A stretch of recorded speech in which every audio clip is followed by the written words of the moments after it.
You're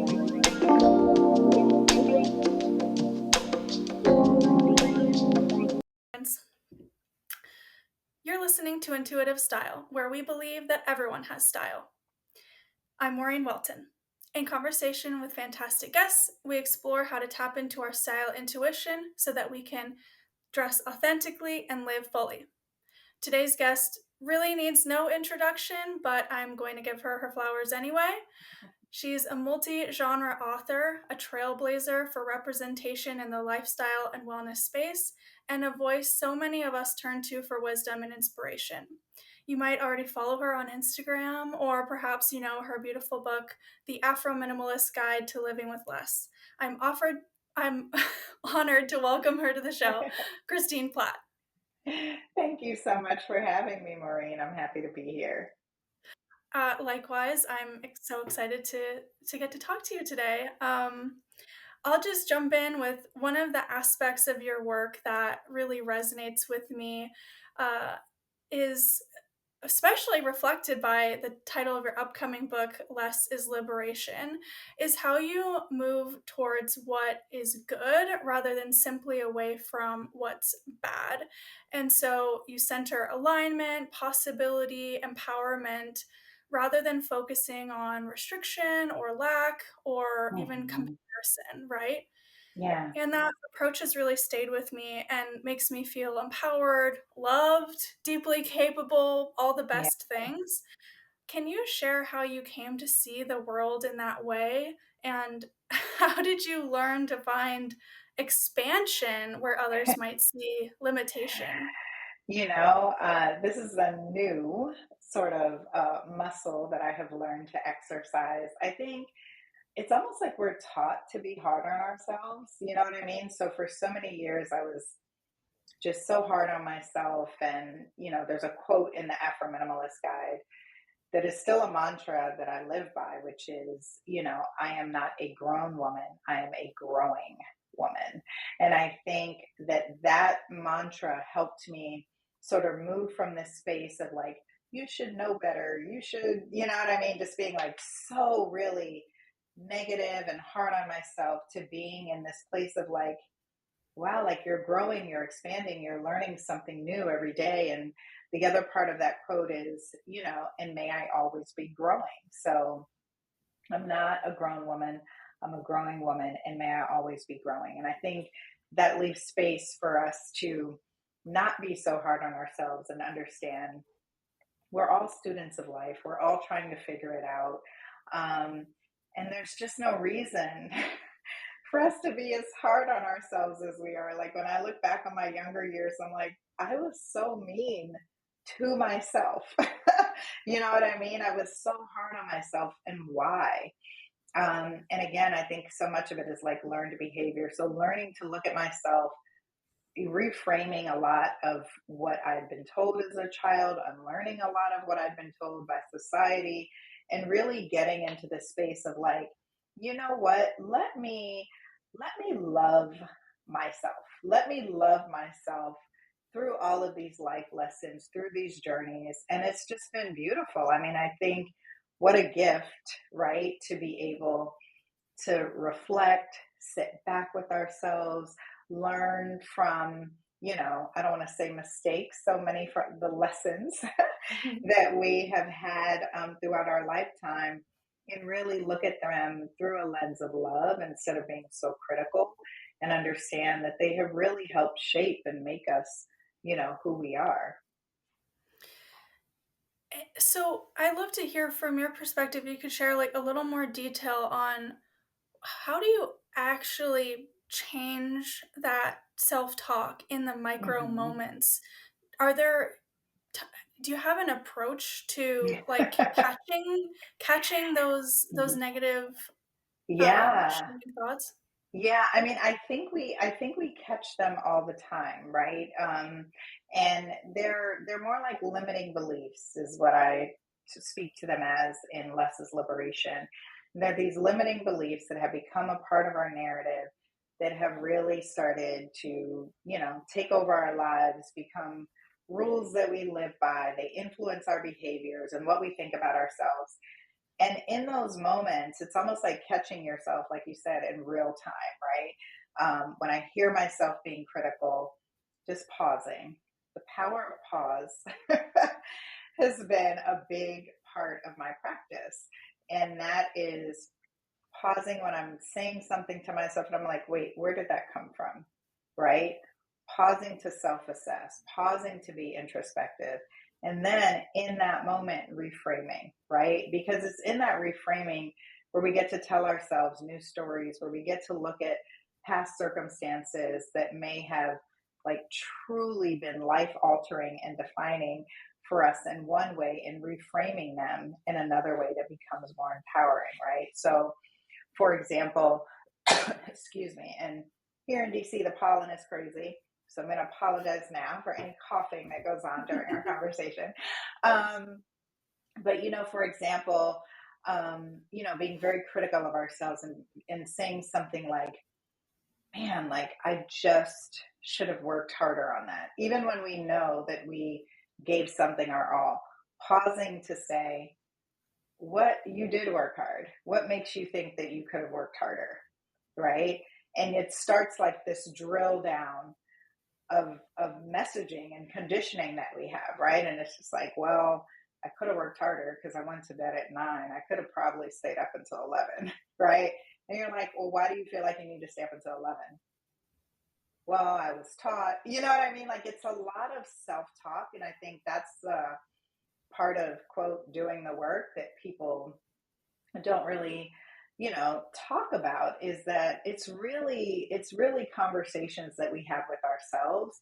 We spend so much time seeking external validation. We spend so much time looking for answers outside of ourselves when all the while the answers are right within us. And so doing that introspective work, asking myself why repeatedly, and like drilling down, is where I found out about like, man, like I really am a people pleaser. I didn't realize that I was a people pleaser, right? Because I'd reframed it in other ways, right? It's like, I'm just helpful, I'm just kind, I'm just sharing, right? And then like really sitting with myself one day and being like, no, like this is people pleasing behavior. Why? Where did this come from?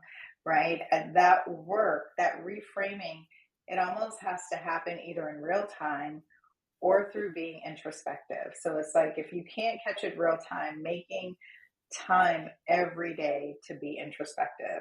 But what most of us do, right? And I'm not like pointing fingers or anything, because I feel like the way our lives are, the way society is set up, we live in this capitalist world. We've been taught to like, consume and work, right? Most of us don't make time for that introspection. We don't make time to self assess. But in those little moments of self assessment is where that reframing happens, is where you get to reclaim your narrative, reclaim yourself, and really start to do things differently. And I like to say, like we can replace our limiting beliefs with liberating beliefs, right? So we can say, man, I don't know. It's so funny. I've worked through so many. I can't even like think of an example, but I'm trying to think of like a limiting belief that I used to have. One was, again, like I had to work hard, or I had to get it done, or no one else is going to do it, right? Replacing that with a liberating belief and say, you know what? I am not the only one who is capable of doing it. Other Mm. people are also able to do it, right? And me giving them time and space to do that is also, enlightening and helpful for their journey, right? Like just replacing it in real time with something that is liberating, as opposed to berating ourselves all the time. I mean, so that's like, if I can think of like a practice or a how to, it is just like making time every day to think about, where did this thought come from, right? We know the thoughts that aren't serving us, right? And then questioning it, just doing a little inquiry. I don't Yeah. know. Have you ever heard of the book? oh my goodness, I can see it's Michael Singler, and it Yeah. is, you Is know the The book I'm talking. Untethered Soul. Yes, thank I'm you. obsessed with that book. Oh my God, it's so good. So, so you know what I'm about to say, which is that inner roommate, man. It's our Yes. inner roommate. And when he talks about, I don't know if you've listened to the audiobook, but the audiobook is so funny I'll check it because out. you, yeah, like you really, I have the physical copy and the audiobook too, but the audiobook is so funny because you really get to hear how our inner roommate is like so unhinged, right? So it's Yes. like we have that thought, like, man, I should have worked harder. That inner roommate, and for those who haven't read The Untethered Soul, first of all, you should. And then, secondly, what we're talking about is like our psyche, that part of ourselves that narrates our life around us, right? And what's happening. But we become, I don't know, like beholden to that voice, Yeah. and we think like it is a part of us, right? And so if we have that thought, man, I should have worked harder, our inner roommate is like, yeah, you should have. You know who I bet was working harder? So and so. And you know what? I bet so and so was going to get that promotion and not, right? So I've also learned to silence my inner roommate and distinguish between what I'm thinking and feeling and what my psyche is just narrating based on my experiences and life around me, right? Like it's not me. And I think that book has been so crucial in helping me learn how to reframe and reclaim my narrative and distinguish between what I am thinking and feeling and what my inner roommate is narrating. I mean, this is just so beautiful to me because I've always connected with your work and I didn't know why. Like, you know what I mean? Like, of course you can say all the reasons why, but there's also just like a feeling of like there's something about the way that you approach the world that is exactly how I'm trying to approach the world. Like you've never I've never seen you explicitly reference that book before, but that book is also for me one of the biggest pillars in my life that I return to. Like my copy, I specifically bought a physical copy so that I could highlight and reread and So reread good. and reread because it's it's basically how to practice meditation without Hmm. having to, dedicate like sit on the floor with your legs crossed. Yeah. Like, Yeah. the whole practice of meditation is so that we can be mindful in any moment throughout our day, Right. and what I love about his book is that there's no meditation. Everything is meditation and nothing is Yeah. meditation because it's simply Everything and nothing. being Yeah. aware all the time and just that self-acceptance and, transparently, I think it's a practice. I imagine you Mhm. agree, and Mhm. sometimes that practice will be better and we will have our negative self-talk more under control, and there will be other times where that negative self-talk is higher. And, I keep thinking I need to go back and read that book because my self-talk is getting worse and I'm like, "Oh, I know it's happening and I know that I have this ability to Yeah. interact with it in a different way, and I haven't been. I've been looking on my phone instead. I've been criticizing other Yeah. people and being really reactive." So, I can't believe that you just brought that up, like, it's I so like beautiful. that book has like been life changing for me. That and The Pathway of Surrender. Oh, I can't think of the author. It's I think it's Dr. Hawkins, but so so good. Both of them just like really helping me understand because I mean for me I wasn't aware of my inner roommate. I feel like now I should do a post about it because I don't think a lot of people are aware Right. of that inner voice. And once I learned, number one, that I can't like really make it shut up. Like it's always when he's Yeah. like, you know, that it's like in chapter one or chapter two, and he's like, you know, you spend a little time with your inner roommate and you realize really quickly, like you're locked in there with a maniac. I remember just like bursting out laughing because I Yeah. was like, my inner roommate is so unhinged. But because I didn't realize it was my inner roommate, I thought it was me, I Yes. would listen to it, right? So if it's like, oh my God, you're so stupid. I can't believe you just did that. I would be like, I am so stupid. Why did I do that? Right. Whereas now I recognize that and I talk back. You know what I mean? Like, I'm like, I'm not actually stupid. I actually knew what I was doing, and that was a wise decision. Like I had to learn to really challenge that inner roommate. And anyone that has, I love talking to other people that have read that book because once you recognize it, you can't unsee it. You know what I mean? Like you can't unsee it. And so you start to realize all the ways your psyche, your inner roommate, which is just there, much like fear, right? Like these are things that are never going to go away because biologically they have been designed to protect us. And so understanding how to manage that and navigate that and let it work in concert with my life rather than dictate my life or determine my life, getting a handle on managing that inner roommate and the Yeah. thoughts that I tell myself and learning how to reframe is so important. Um, Another book is Big Magic by Elizabeth Gilbert. That's another book where I love the audiobook and listen to it every year. It's like having a life coach. And one of the things that she talks about in that book is fear, right? And this idea that, like we've been taught, like, stop being afraid. And it's like, you can't because Right. fear is like a biological trigger designed to protect us. So, how do we manage that fear, right? We say to ourselves, like she says in the book, like, listen, we're about to go on a ride together. And you're going to have to come along, fear, because I can't get rid of you. But what you're going to do is you're going to sit in that passenger seat and don't touch anything, don't say anything, right? Like you are just here along for the ride, but I'm steering the car, right? And so I think like all of these things that we talk about, like managing our lives and navigating our lives, really boils down to learning how to manage and navigate ourselves. And I think for so many years, I kept looking for solutions outside of myself. So Yep. I think that's why I write the way I do.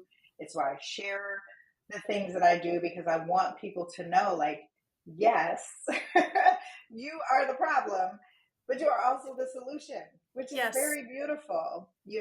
And so I think a lot of what we're doing in this space, a lot of the work that you're doing, it is part of the reason it's challenging is because it's never been modeled for us. You know Mhm. what I mean? It's like we're first generation. We can even just look at ourselves as women, right? That have an opportunity to have the conversations that we're having, to be in the spaces that we're having, to think about things so critically, right? Like Right. it is a privilege to be able to think about how I am going to manage my overall well being as opposed to being in survival mode all the time.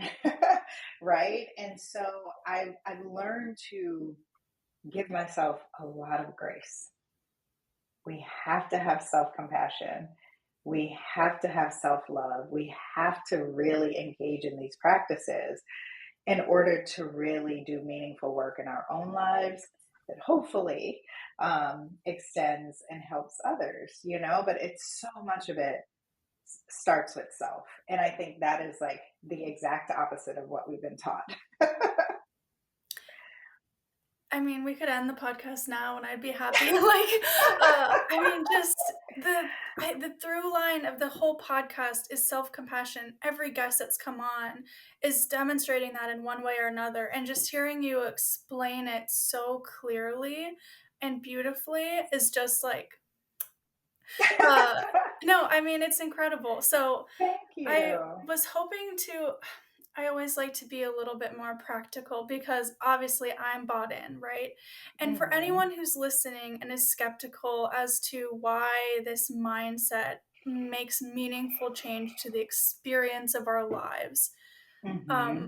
I think it would be nice to try to share like a couple examples of like a decision that we would make differently today with this mindset of self-compassion or this mindset of awareness.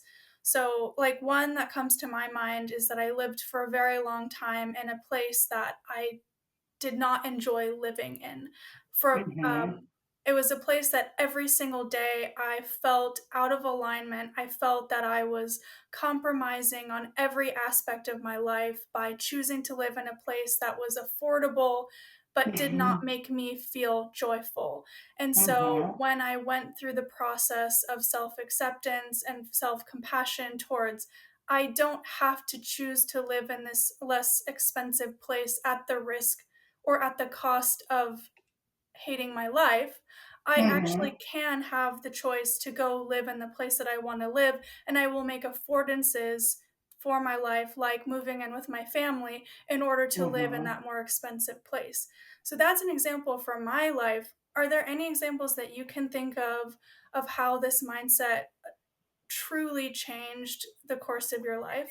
Yeah, I mean, I love that you use that example because I think there are so often, so many times that we look back, excuse me, we look back on our lives and we're like, man, what I would have done differently, what I would have changed, what I would, what I wish I would have known.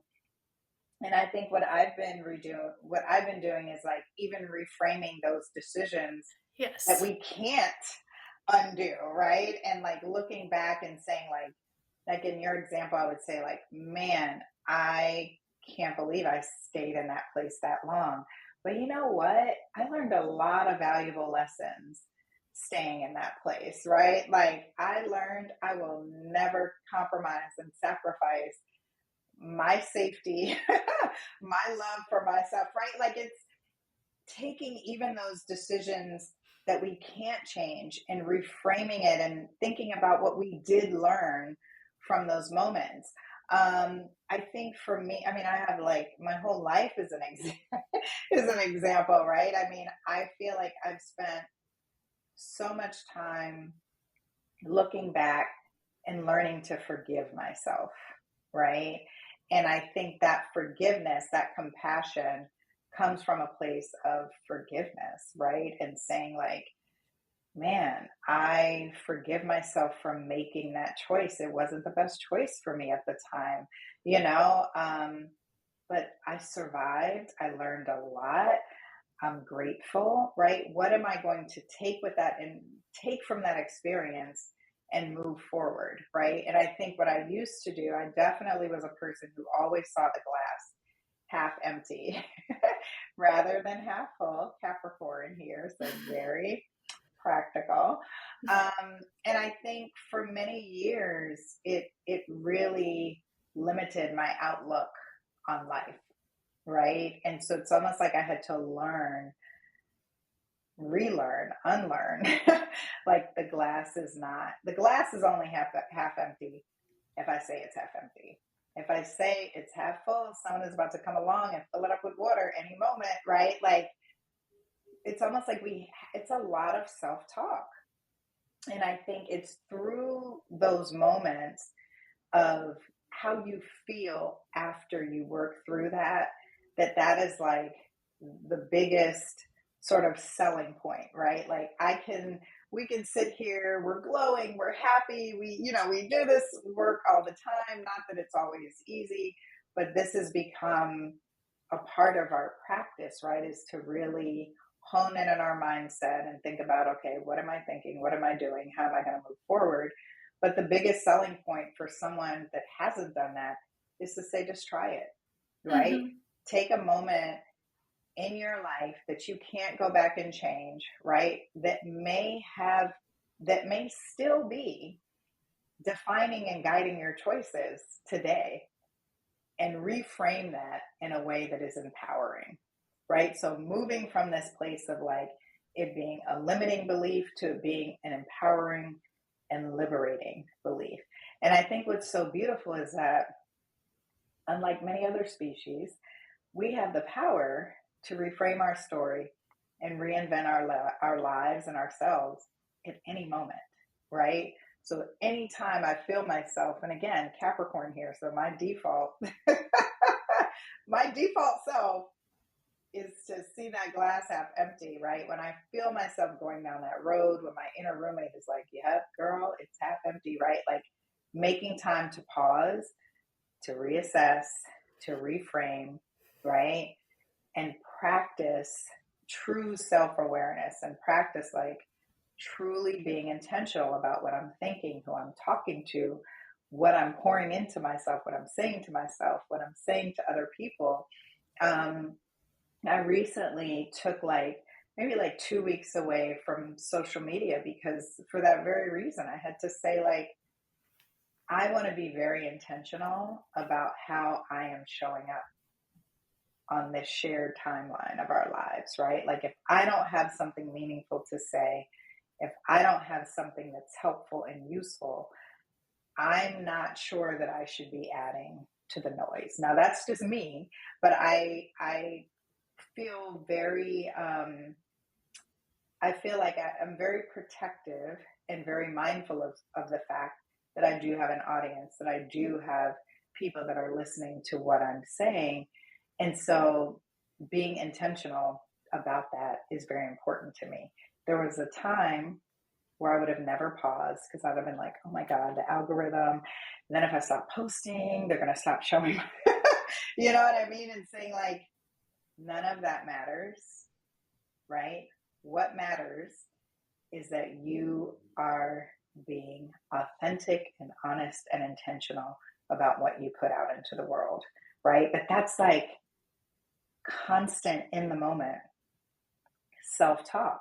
And so much of it, when we think about, the leaders from our past and the gurus and, all these folks, it's like what they were truly working on with self mastery.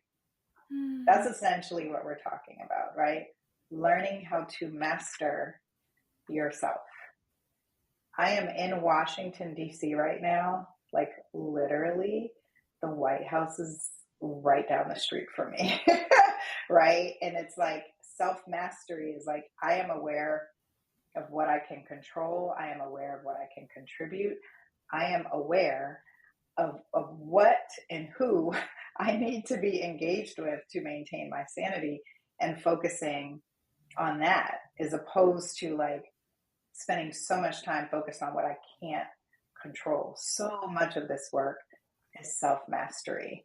And I like to tell people, like, I think we've been taught so much about collective liberation that we don't realize that collective liberation starts with personal liberation. So it's like, I can't help anyone else get free unless I'm free. And that freedom, that true freedom, comes with self mastery and really getting to know yourself.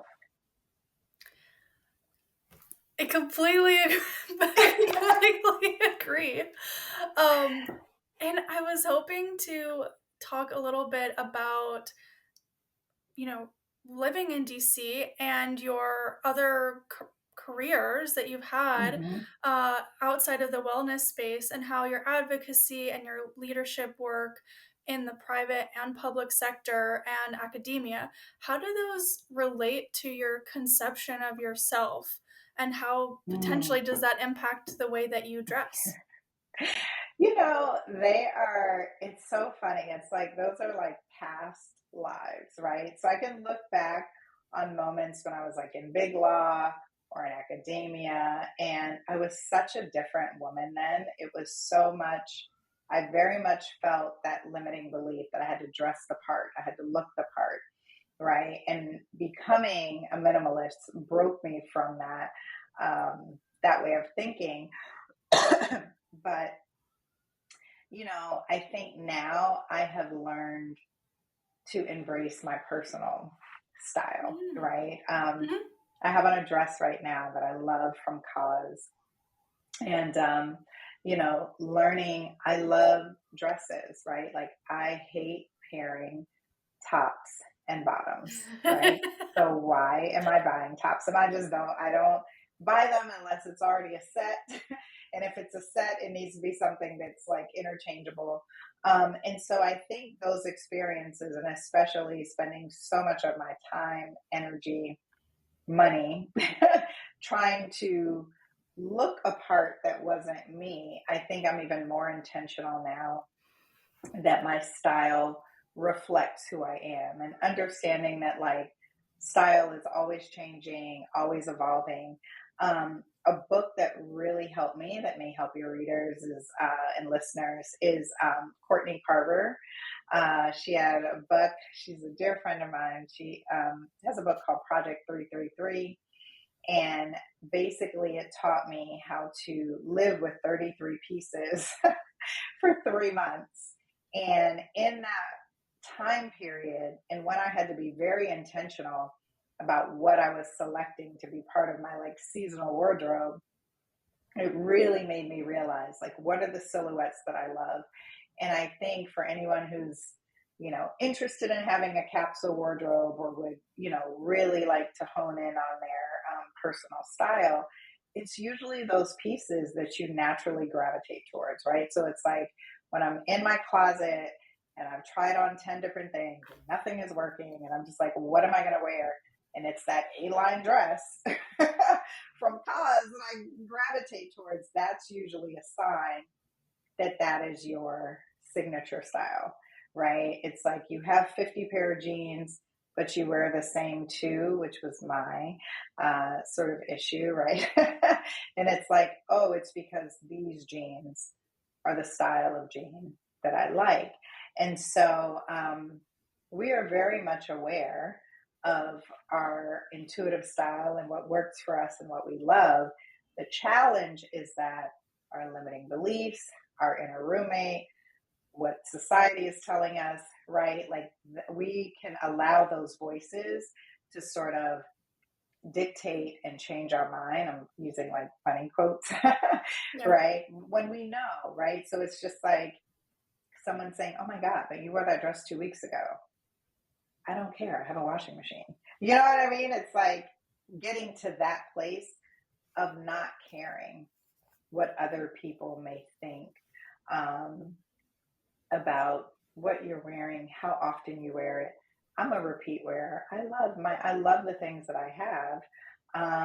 And it's, I think I've become known for that now, but I remember early on, there was a time when I was making that switch where I was like, I just wore that red jumpsuit on a podcast. And it was just like, Mm-hmm.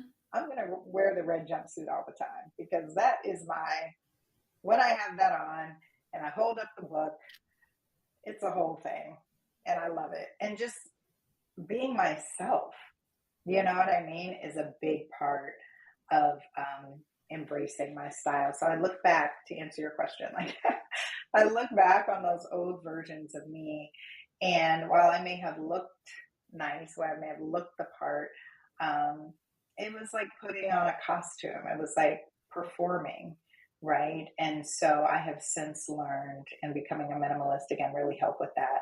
My intuitive style. I know it works for me and my body type, and I know what makes me happy.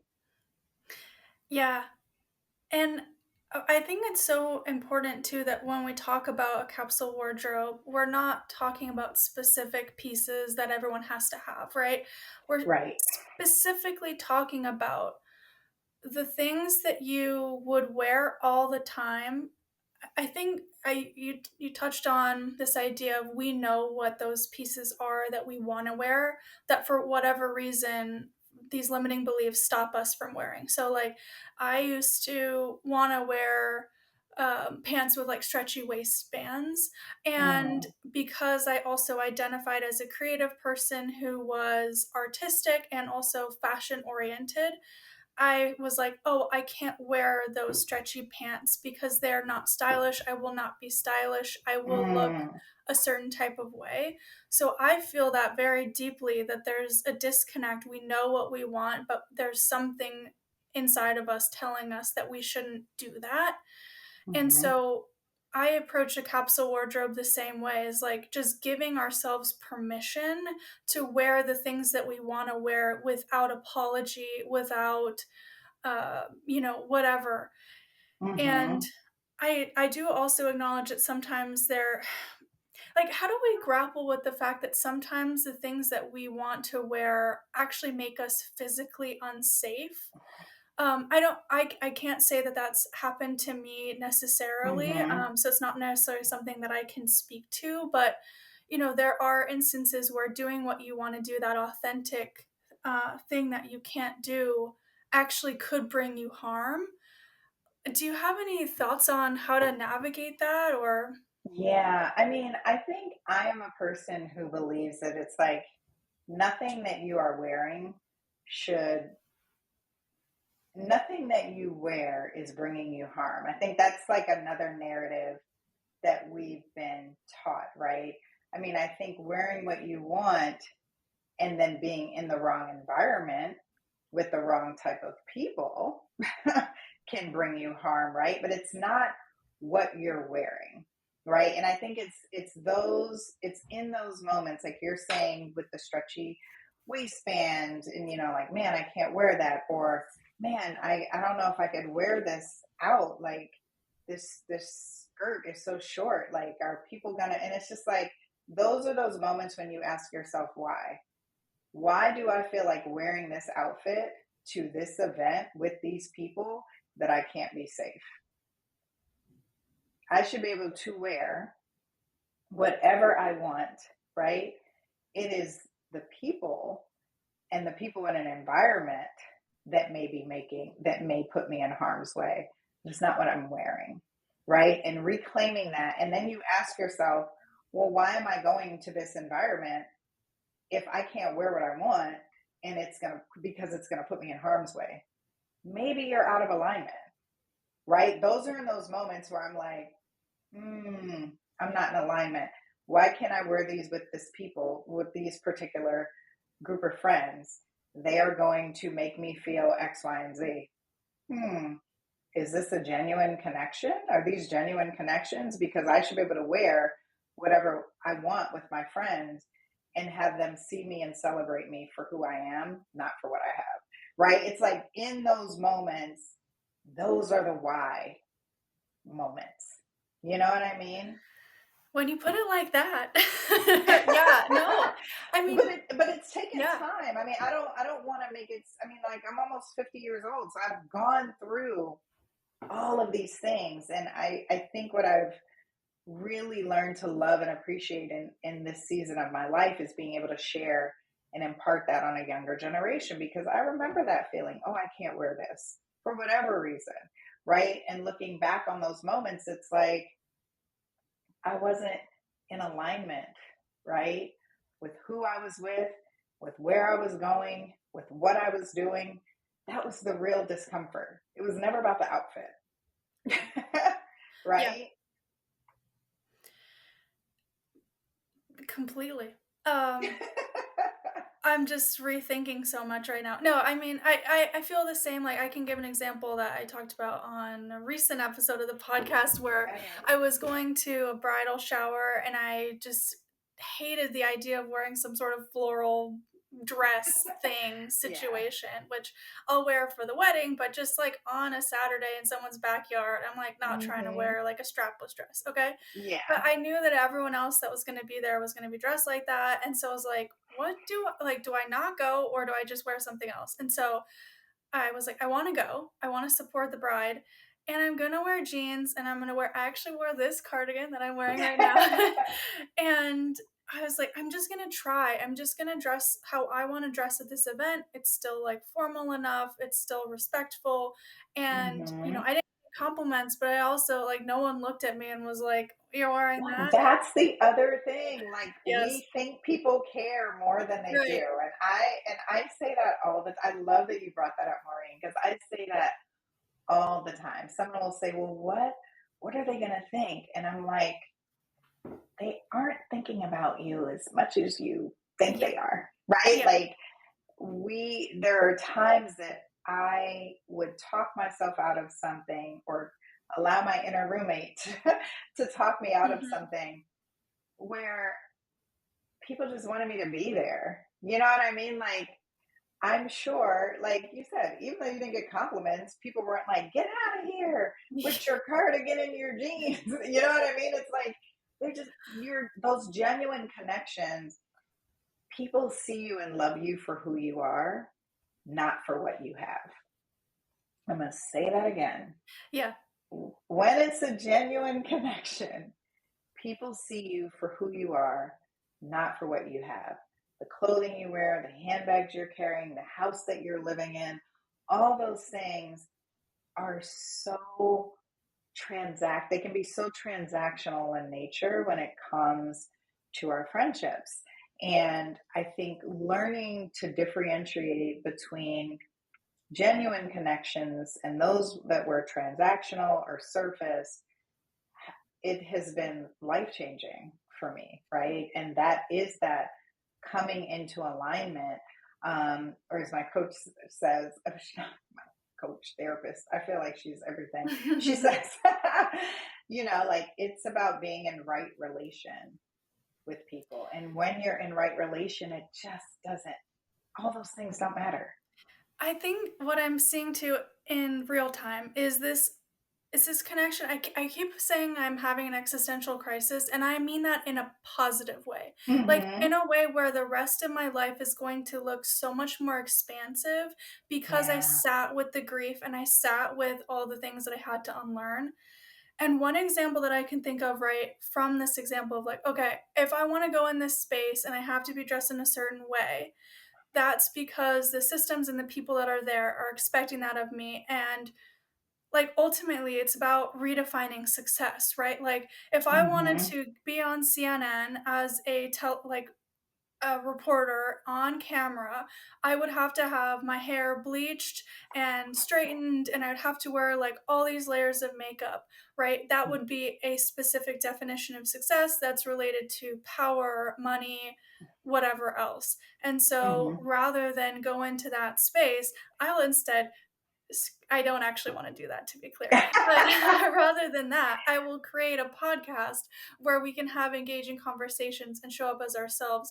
And it's just about redefining what success looks like for us so Yeah. that we can live in alignment rather than, feeling that we have to have that specific version of success that forces us to, be in that cycle of showing up as someone else. Yeah. And I mean, I think too, like in those moments, it's like, is that true? So that's another, like, I ask myself why a lot.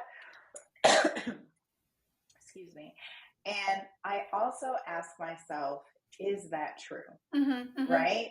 And so, because I do think there are narratives and stories that we tell ourselves, right? Like we'll go through something and we'll say, like, oh my God, everyone hates me. So when Mhm, I find myself talking in absolutes, I'm always like, is that true? Write mhm. down everyone who you know who hates you. And it's Yeah, like one person, right? Maybe whoever I'm in, whoever triggered this thought, yeah. right? But I think oftentimes too, like we tell ourselves narratives and we use those limiting beliefs to talk us out of even trying.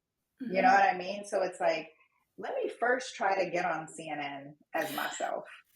I can think of an example actually to your point where Nicole Byer, the comedian, she Hmm. is a host on so many different shows and she doesn't wear high heels. She wears flats. And I remember watching her and thinking, I've never seen anyone do that before. Yeah. And she did it. So Yeah, we can do it. We can do that's a it. good And so point. that's what, like, sometimes Yeah, ask yourself, is this true? right. Let me try first, Mhm. right? Because so much of the conditioning and the limiting beliefs are not just from our own personal experiences, it's what we see represented or it's what has been told or shown to us, right? And again, if it hasn't been modeled for you, if you've never seen anyone on any of these shows other than, women who are wearing high heels, you think I have to wear high heels, right? Mhm, mhm. But then you see someone that is wearing flats and you're like, so it is possible to wear flats. Let me Mhm. try to wear flats, right? So I think also take some time to question, like, is this true? Christine, I'm Why? growing. I'm growing from this call. Yeah, I mean, and this is like, it's so wild to be having this conversation because I have spent so much of the past 2 years doing this very work.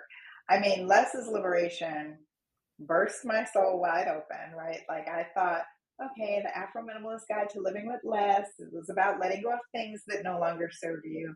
This is going to be about letting go of limiting beliefs and behaviors.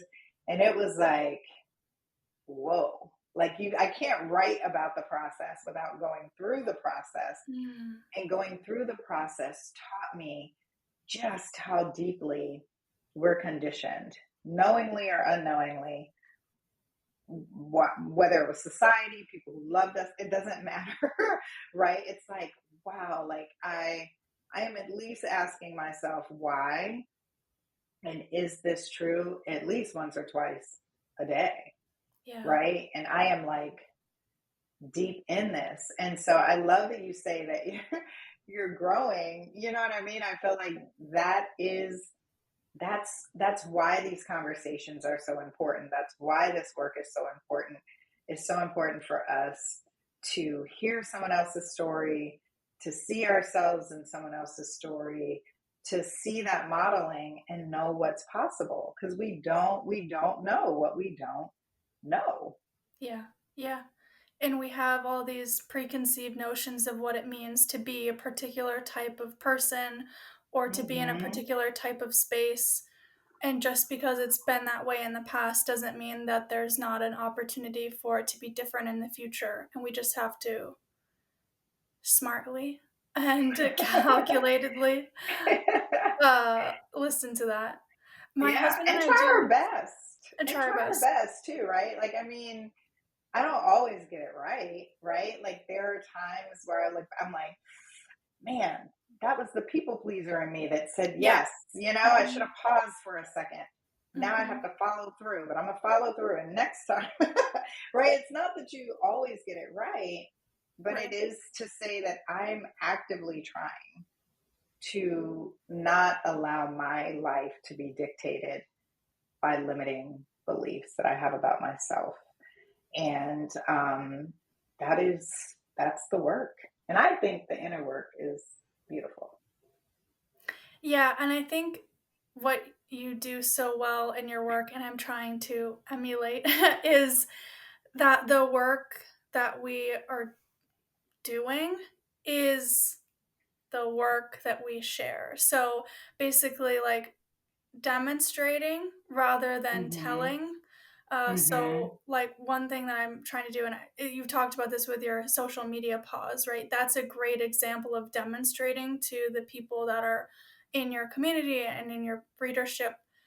I'm doing this too, and I'm Mm-hmm. evaluating too. And you, again, showing that example of like, I'm a creator who's doing this. And if you can do the same thing. And I'm taking a break from the podcast, which I love doing. I'm taking a break for the summer. And I had all these limiting thoughts in my head about like, oh, if I do that, what if I miss out on opportunities to have all these amazing guests that will like just have happened, right in that very particular moment in Right. time. And then I'm like, okay, but then would I be ready emotionally and otherwise Mm-hmm. to rise to the challenge and show up in the way that I want to for these guests? And if I push and try to have all these new episodes come out while I'm, not in that headspace, Yeah. is that really the best decision that I can make? And so I'm pausing. Yeah. um, I mean, pausing is so important, and I talk about it in Less's Liberation for that very reason. I think we have been conditioned to think like, if I pause, I'm going to fall behind. If I pause, I'm going to miss out. And I can assure you, like we're like, no one's ever going to ask to be on my podcast. And it's like the ask will keep coming. The conversations with like part of that is like a scarcity mindset. When I have right. those thoughts, I'm like, ooh, Christine, like you're operating from a place of scarcity. And like, yes, so what? Like the first week, the algorithm is going to be confused because now you're back online. But you know, in if 20 people like the post, and in amongst those 20 people is one person, right? Like the last I checked, this is a couple hours ago, I checked that post, and there was one woman who was like, man, this really resonated with me. She was talking about, how obviously she worked for government and how Mm. it has just altered her life. And, she was like, wow, this post really resonated with me.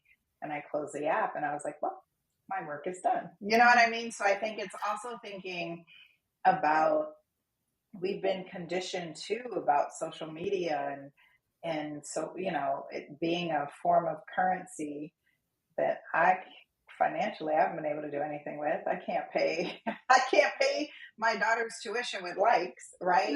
But Mhm. again, we've been conditioned to think like, oh man, if the post didn't get this number of likes, then it wasn't, Mhm. effective. It wasn't high Yes. performing. And it's like, but man, if it helped one person think differently and if it helped them rethink and reframe how they're going to move through this difficult season in their life, isn't that more important than having 500 likes and Yeah. no comment? You know what I mean? I think like it's in those, but again, I've had to learn how to do that and how to reframe.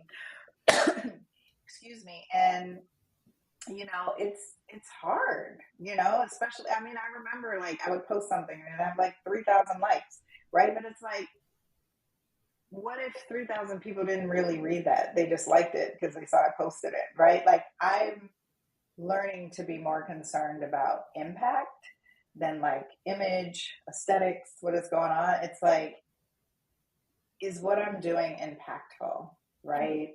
And if you want your podcast to be impactful and you take that purposeful pause that I call it in the book, right? Like you come back stronger, better, being able to engage with your guest in a different way. In those pauses where we find moments to like be innovative and creative, you know what I mean? Like there's all sorts of things that happen in those moments of pause that we can't get that type of clarity when we're constantly going Right. and doing. And yeah, you have to let go. And I'm proud of you. Take the pause, right? Like it's like, my gosh. Again, we're so hard on ourselves. Like this idea that, my God, I have to post the episode like every week or what?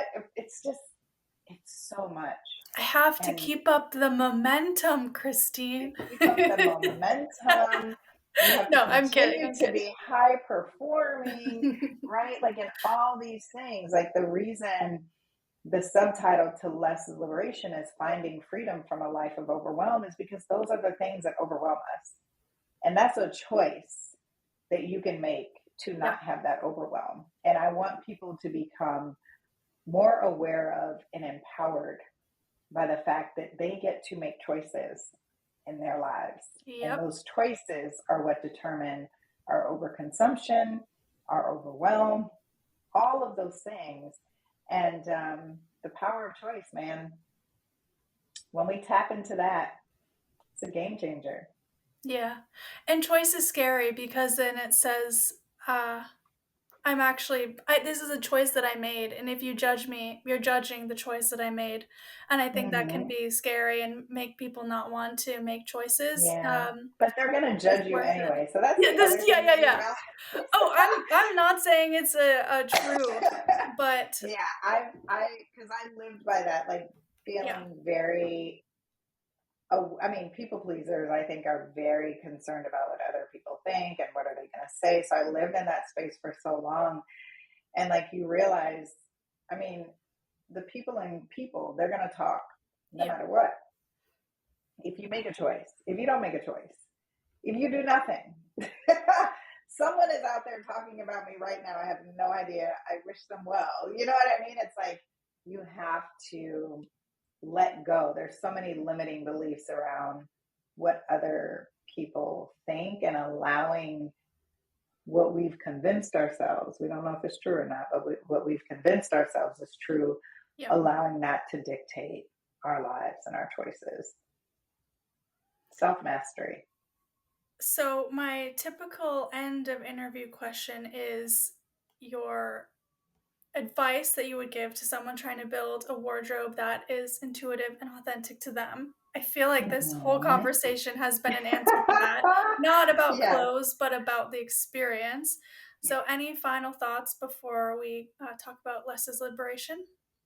Yeah, I mean, I think the only thing I would say is, you know, you already know what you naturally gravitate towards. Allow yourself to think about, why is that the outfit that, if it's last minute and I know that like this will not fail me, what is it about that outfit that makes you feel that way?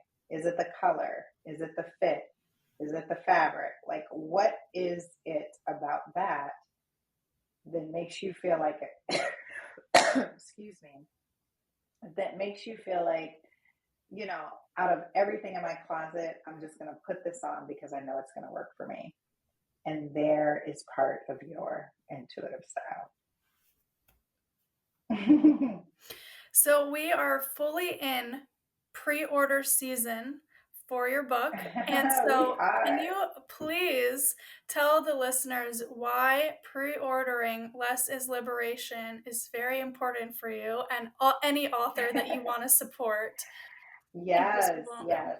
Pre-orders are so helpful to authors. It really helps the publisher know that people are interested in the book. It helps us get into brick and mortar stores, online retailers, and also when, especially like, let's say, like a certain city or a certain area, when they are heavily like, wow, there's a lot of people in, I don't know, Kansas City, who've pre-ordered Less is Liberation. It's saying, oh, we should have her do, we should make that a stop on her book tour, right? So it really is helpful to both the authors and the readers. But I think more importantly, those early sales numbers are such good indicators for the author and the publisher of interest in the book, where we should go on book tour.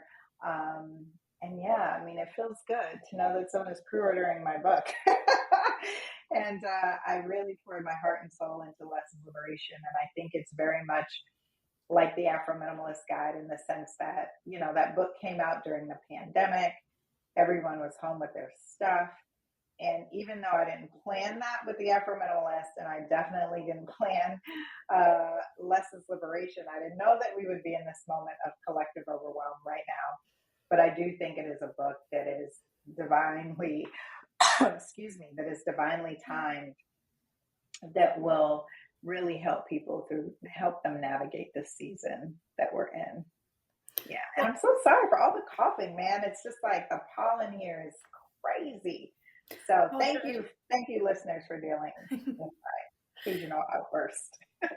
All good. And I will be pre-ordering Less is Liberation. Oh, It's coming out right after my birthday, so birthday present to me. yay. But come to San Francisco on your book tour and I'll show up. Absolutely. Yay. And just thank you so much. I mean, this whole conversation is incredible. I'm growing, and your work helps me and so many other people grow and then share share similar ideas around the choices that we actually have in our lives. So just thank you for everything. Thank you. And thank you for having me on the podcast. And Such a enjoy delight. your break.